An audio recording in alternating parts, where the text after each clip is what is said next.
police would probably say they did not arrest that person. They would say they detained that person.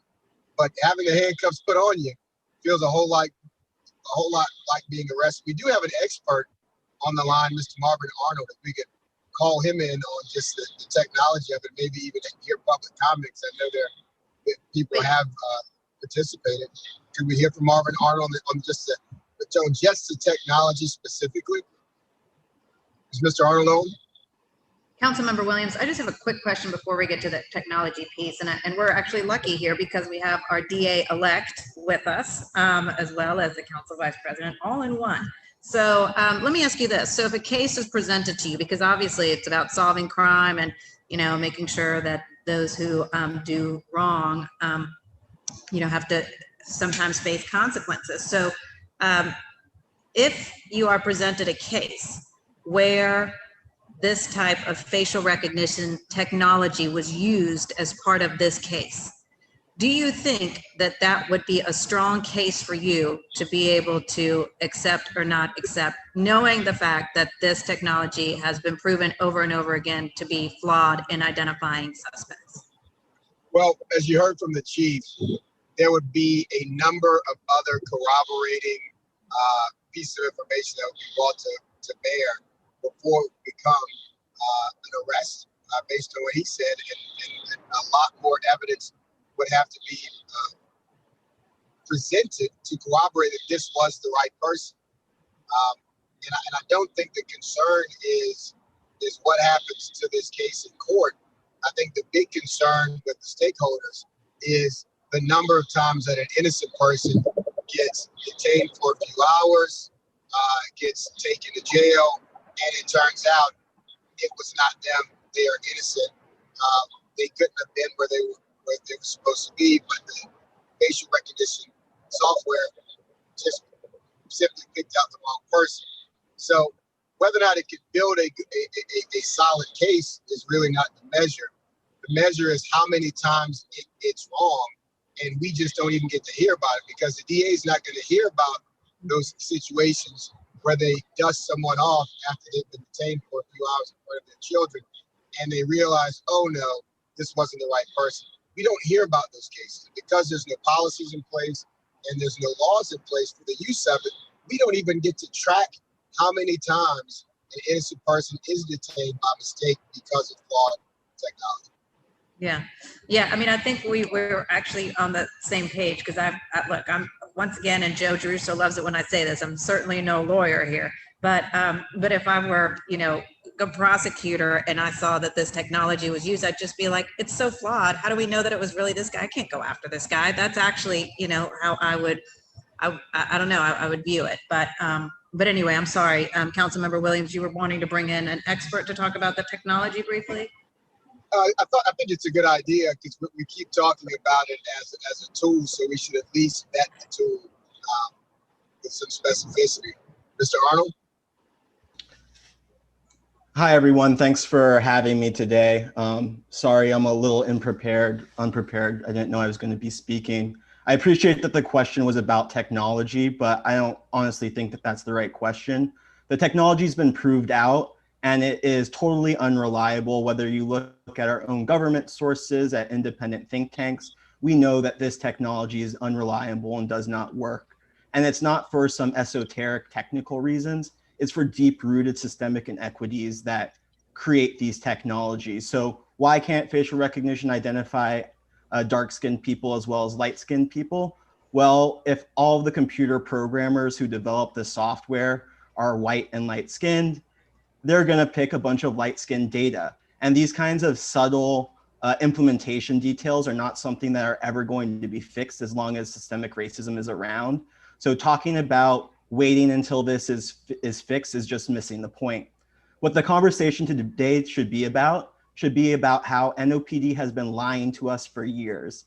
NOPD the city lied to council months ago. We've been under the impression that there's been no facial recognition, and that's been a lie. That's the story. This isn't something new. This is something we've seen with Palantir, and this is the intent of the ordinance, to make it impossible or much more difficult for city lies and misrepresentations to come through.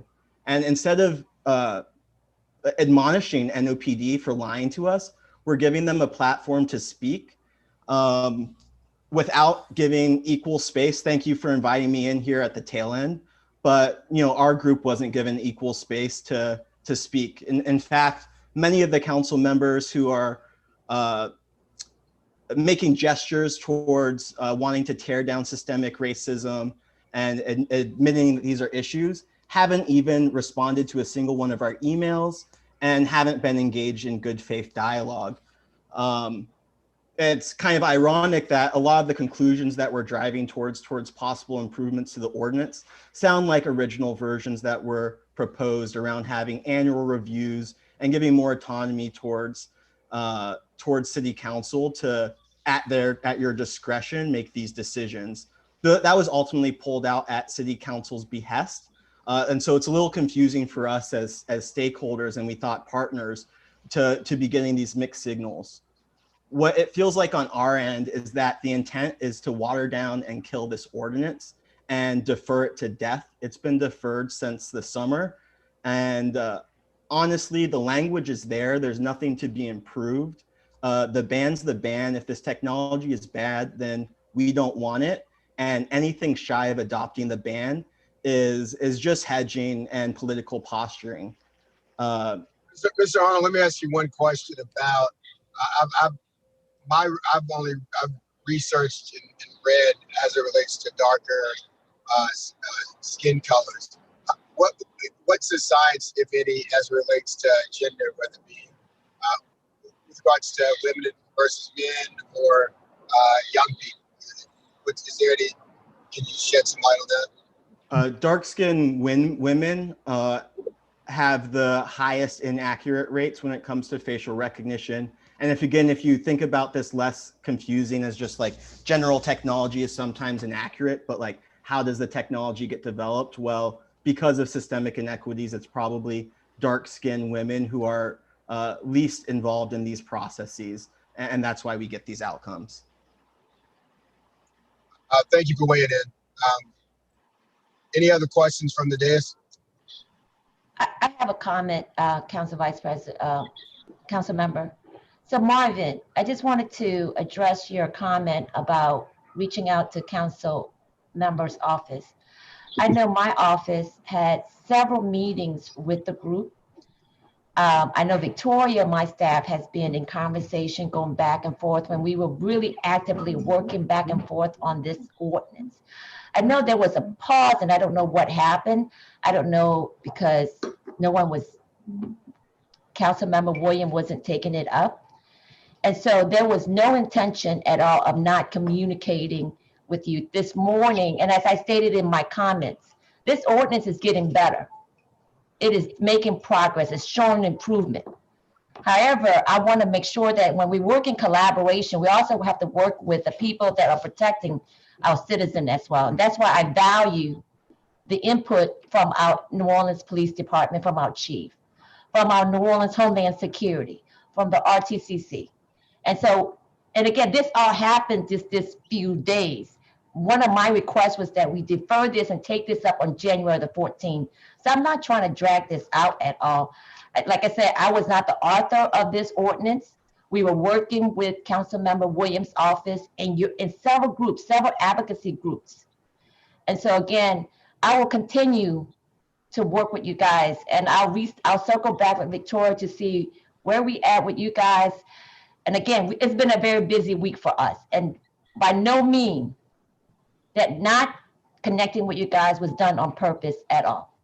We want to get this done, but we want to get it done right for the citizen of New Orleans. Thank you for that feedback, Councilmember Nguyen. And I do want to appreciate that your office had engaged with us more so than many other offices in the process. I do also want to just be perfectly transparent that following one of our neighborhood meetings, your office had asked us to take out some piece of the ordinance. And when that was talked about in the community forum, your team pointed to the lack of the thing that you asked to take out as a weakness of the ordinance. And we started feeling like there was some really bad faith interactions happening. And so I frankly feel that a deferral is an attempt to kill this ordinance, and so be it. But I would ask then that you vote down this ordinance now and then try to pass an instrument that you find suitable. But the people clearly feel that we've worked closely with you, and that this is no longer becoming a people's ordinance. I think even in the way that we talk about federal oversight, but don't include mention of our local police monitors and local community bodies, this just has not felt like a truly sincere community process. But I thank you for the extent to which we've been able to work together, and hope we can continue to do so. For sure. Thank you, Marvin. Madam President, I know we've got some public comment. I would just ask that we call the question. I know it's getting late in the hour.